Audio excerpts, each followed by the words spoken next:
The last thing you want to hear when you need your auto insurance most is a robot with countless irrelevant menu options. Which is why with USAA Auto Insurance, you'll get great service that is easy and reliable, all at the touch of a button. Get a quote today. Restrictions apply. This podcast is brought to you by Sales Fuel Hire, a platform to help companies hire smarter and flag 13 toxic employee types. Measure job fit, sales tendencies and motivators, decision-making abilities, and empathy levels, and make your next hire your best hire. Try it now on salesfuel.com/hire and use promo code MANAGESMARTER for $50 off your first purchase. Welcome to the Manage Smarter podcast with hosts C. Lee Smith and Audrey Strong. We're glad you're here for discussions on new ways to manage smarter, hire, develop, and retain talent, improve results, and propel team performance to new heights. This is the Manage Smarter podcast. Welcome to Manage Smarter, everyone. Today, we're going to talk about human resources and a guy who's worked at the highest levels of government. Lee? Yeah, absolutely. And we're going to talk a lot about leadership and, what it is and what it's not and how to deal with it when you don't have it and, how you can develop it. So looking forward to today's conversation. Me too. Come on in, everybody. My name is Audrey Strong. I'm the Vice President of Communications here at Sales Fuel. And I'm C. Lee Smith. I'm the President and CEO of Sales Fuel. Right. And today our guest is Robert Brabo. Hi, Robert. Thank you for coming to our microphones today. Hey, Audrey. Hey, Lee. Great to be here. Thank you. Yeah. Good morning, sir. So what a life you've lived. I don't even know where to start. Do you want to call me Bo or Robert? Yeah, I go by Bo. Okay. Yep. Bo Brabo is a combined 30 plus years of human resources leadership experience in the Department of Defense and private industry. And throughout his career, Bo is always focused on people, helping them tackle their business problems as if they were his own. Now, since retiring from the U.S. Army as the chief of HR operations with the White House Communications Agency and presidential communications officer for both Presidents Bush and Obama, Bo has served in several executive positions, including most recently the founder of the Hale Media Group and the Brabo Center of Excellence, providing fully accredited continuing education for HR professionals around the globe. So if you need to get recertified or learn something new, this is your guy. He's a professional speaker, author of the book From the Battlefield to the White House to the Boardroom, leading organizations to value-based results. And he co-hosts the Bo and Luke podcast. You've just been a little busy, slightly busy. Yeah, when you put it in all of those words combined, it surely does sound like way too busy. My first question I wanted to ask you was, in reading your philosophy on human resources, that people are people at home or in the workplace, what are the HR problems in the White House or at the Presidential Department of Defense level, and are they the same down to the startup? I mean, are there certain perennial things that exist at every level? Yeah, I think there definitely are certain things that exist at every level. I think one of the differences, though, and this is what I try to teach, I do my best to teach out in the corporate world. It's funny. The government doesn't always play by the same rules that they make corporate America play by, especially when it comes to employment practices and so forth. And that's beneficial in one specific way, in that in those realms, whether it's the Department of Defense or you're supporting federal agencies, whatever the case might be, you don't have this whole compliance thing hanging over your head about what people worry about in the corporate world of what can I ask my people? What are we really allowed to talk about? So it's very commonplace in the corporate world that even when HR professionals are trying to help hiring managers, what kind of questions can I ask this candidate? And there are things that you can't ask. Got it. They got to make sure you don't ask them specifically, but it doesn't mean you can't learn about the person, and who they are. And I think that's one thing that inside of the Department of Defense and so forth, from my experience, that we did a really good job of really getting to know your people, and not just your service members that report to you, but their families, their children. What are they experiencing in their everyday lives? Even parents. Quick story. We had trouble performance, young 18-year-old kid. We're stationed in Germany. It's his first time away from home, but now he's in this big world of the United States Army. And, he just had some discipline issues. And what do you do with him? You call him in the office and say, here, I have your mom and dad on the phone. We're going to have a discussion. Oh. Right. I mean, that would probably not happen in the corporate world. No, I don't think so. Yeah. It's the really getting to know your people. And and what influences them. So what influences that young 18-year-old might not be the same thing that's going to, influence the 30-year-old, 35-year-old, or whatever their family situation is. You never know. But it's all about getting to know what that really is and who your people are. So it's always about people. You could even ask somebody, who would you take to a foxhole with you? If you had to, like, who would you choose? There's an HR question you don't want to ask. Yeah, that you don't want to ask. But the reality of it is, if you thought about even your everyday life in business, right, and the people that you surround yourself with, and you make the analogy between that and soldiers in combat. So when the bullets are flying, you're not thinking about the Army as a whole. You're not even thinking about, like, I'm serving my country as a whole. What you're thinking about is, I've got these people right around me. This is my team. We have to protect each other. We have to survive, right? So it's all about that team and the people that you have with you, because, soldiers fight and die for each other first. That's my mentality every day, and especially during the pandemic, or when things are a little tough. It's like that's the first thing that's going through my mind. I can't let these people down. They're counting on me, for a living, and and sometimes they have to make decisions then which are not good for a couple people, but it's good for the team as a whole, and not a lot of fun. But yeah, I think that's the mentality I bring every day. Yeah, I believe that wholeheartedly, and I subscribe to that every day. You said, go ahead, Audrey. That you have I read that you have an MBA, right? So you are, yes. Okay. So, you think that HR professionals should not be siloed, and that they should have business acumen and have an understanding of business.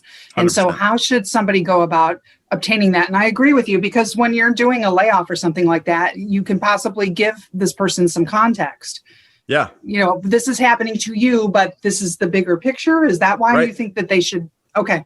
Well, not just in the event of a layoff, it's more to be used while you're in your role as HR, and that you can help solve for today's business challenges, people issues, and so forth. And if you don't have an understanding of how business works, or get more clear on what the purpose is of your business, the one that you're working in, and how they make money, how money comes in, how money goes out, how the people that you hire and your current employees are going to impact that, it will be, I would say, it doesn't put you in the best position to, or what I call, earn your seat at the table, where someone like Lee is coming to you for guidance and, like, how are we going to handle this issue?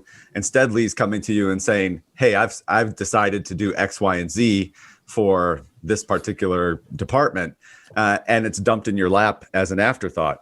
So when you demonstrate that you have the business acumen,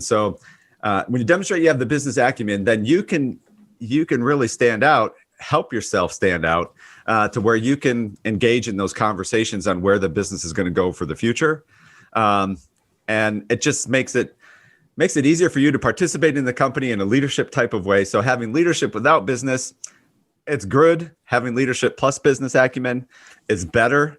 I always say, you add your experience, your knowledge and skills, plus leadership, plus business acumen for an HR pro. That's gold. That's gold to any company. If you had to break down business acumen into a curriculum, what would the subjects of that business acumen course be? I would teach sales, and this is your world. I would teach the concept of sales, because I really believe sales, they're your other people. You're all about people and making relationships to bring customers in. So sales, operations, finance and accounting, and marketing. So you don't have to be the person that can go in and do transactions in the general ledger or produce the monthly financial statements. But I often ask HR pros, can you go into the CFO and speak CFO? It's having the knowledge, the ability, the terminology to be able to have those conversations. And it's the not necessarily you have to have a deep understanding, but you have to have an understanding, right? So you have to, if you can't demonstrate that you even know how payroll impacts the bottom line in your monthly balance sheet, that's an issue. The biggest one is knowing the difference between cash flow and balance sheet. Big difference. And balance sheet, right? Yeah. You might have a great accounts receivable pot of money, or it looks like a great pot of money, but that's not cash, right? That's cash flow statements, statement of cash flow, retained earnings, your income statements.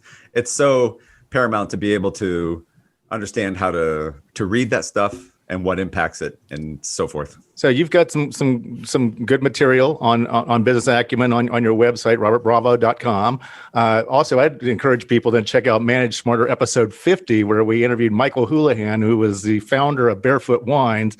And he talks a lot about something called the money map, which is, mapping out where the money that ends up in your bank account, where it comes from. I mean, from start to finish, and who's all taking their cuts and everything like that. Who's all dependent on making this money. It's great for salespeople to understand our role, or as a sales department, about all of the other mouths that we feed within the company. But it's also great for an employee that just thinks, hey, it's like, I want a $10,000 raise. And it's like, that's great, but that $10,000 is going to cost the company $25,000. Yeah. And once everyone else takes their cut. So those are two great resources I would encourage everybody to check out. Cool. You've got this PEDL system. The pedal. The pedal. Yeah. I'm a long distance cyclist, so I love this. Yeah. Do you want to explain what that does? Sure. Like, I came up with that on trying to, when I do workshops for SHRM and so forth at conferences, and trying to really get audiences engaged and everything. I'm like, and people respond to acronyms and, step-by-step type of things. So I use the analogy of, and since Lee's a cyclist, you can get on a bicycle and pedal, like literally pedal, and you're going to go forward. You can stop pedaling, right? The motion of moving forward, and you'll coast for a while. But if you don't ever pedal again, that bike's going to stop and you're going to fall over and crash. So I use this acronym PEDAL, PEDL, participate, engage, discuss, and learn. Participate is show up.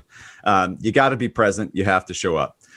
Engagement means that you'll respond, even if you're not talking, but you'll respond to surveys or questions, or you'll give input to a certain type of question or something that you're comfortable in talking about. And discussion brings that to the next level of actually participating in whatever discussion is happening. So if you're inside of a meeting and you're supposed to be there, right, that's a place for you to be, then I think the expectation from leadership is you would have some type of contribution or participate in the discussion in that meeting.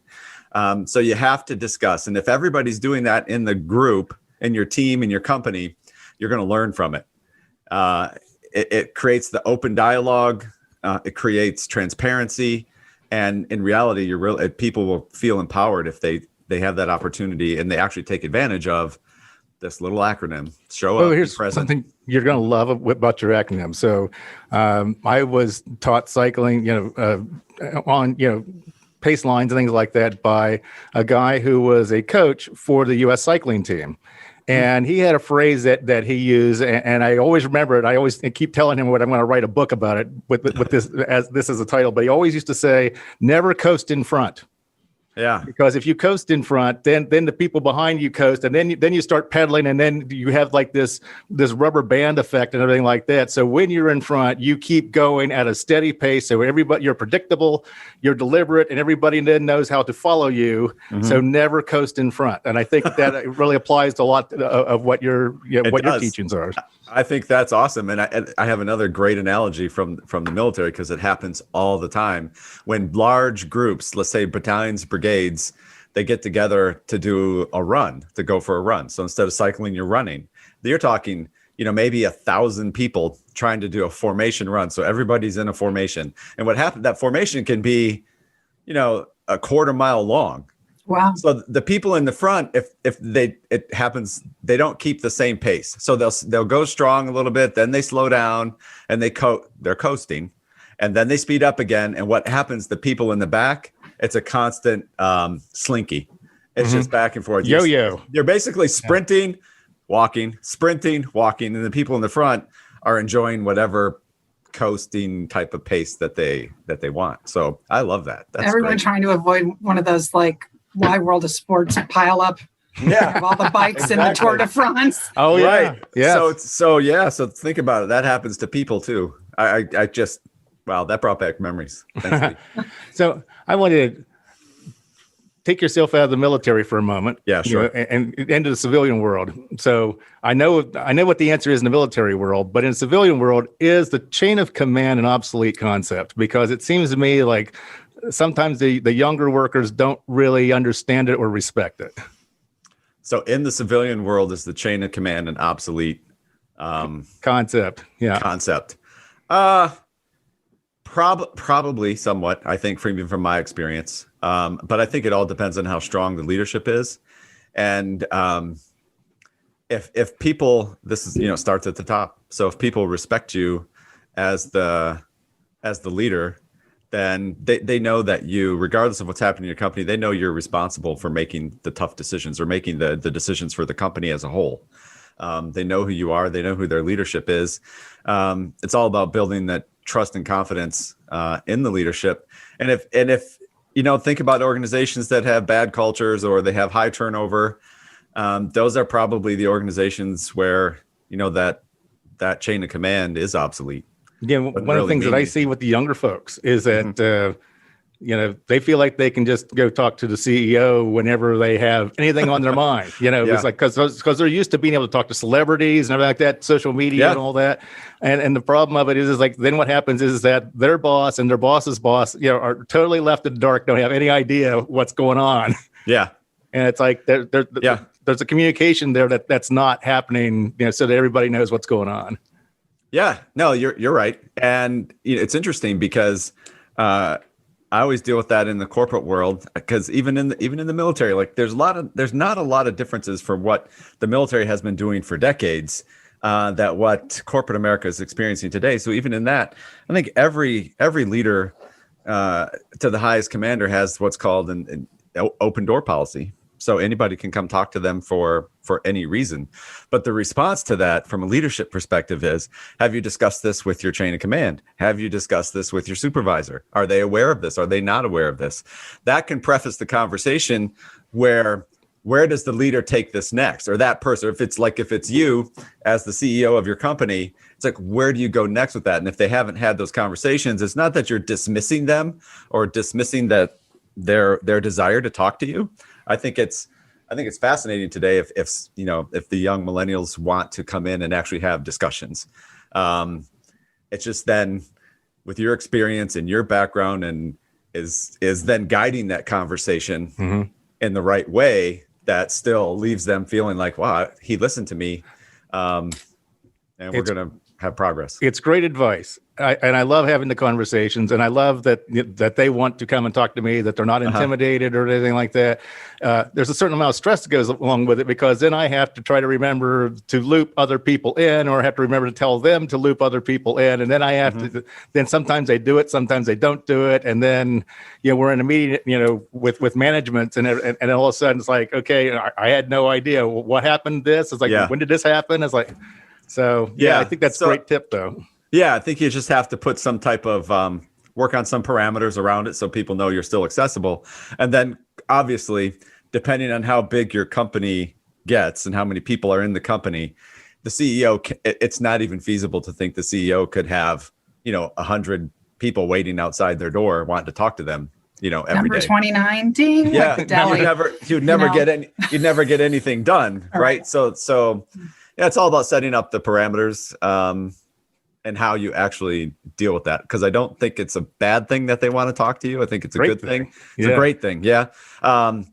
It's just, making there a system or a process for them to have that access, but make sure it's communicated well up between you and that person and the leadership in between.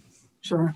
So we got about a minute left. It's robertbrabo.com, Brabo, everybody. And so you want to just let people know about your e-learning platform real quick before we? Yes, absolutely. So we launched our e-learning platform on 1 January. It's the Brabo Center of Excellence. You can find that from the website.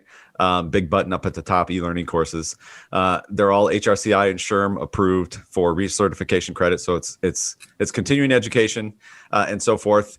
We just launched in January. I've got 5 or 6 instructors lined up to also come in and teach on the platform. Great. To include, just landed last week. Pretty excited. One of the founders of JetBlue Airways, Mike Barger's coming on the platform to teach as well. So we're really, really jacked about that. Super excited. That's where it's at. If you look at the website, you'll see everything that there is that we're offering today. That's great. Well, hey, congrats on setting that up, and we hope people will reach out to you. And it's been a pleasure to meet you. What an interesting time this discussion has been. Yeah, thanks. I had great time. I love when it's quick and like impactful. Yeah, great conversations. Definitely that. Thanks, Lee. Thank you. Thanks for listening. If you enjoyed the show, please rate and recommend on iTunes, Overcast, or wherever you get your podcasts. You can also get more great information at salesfuel.com.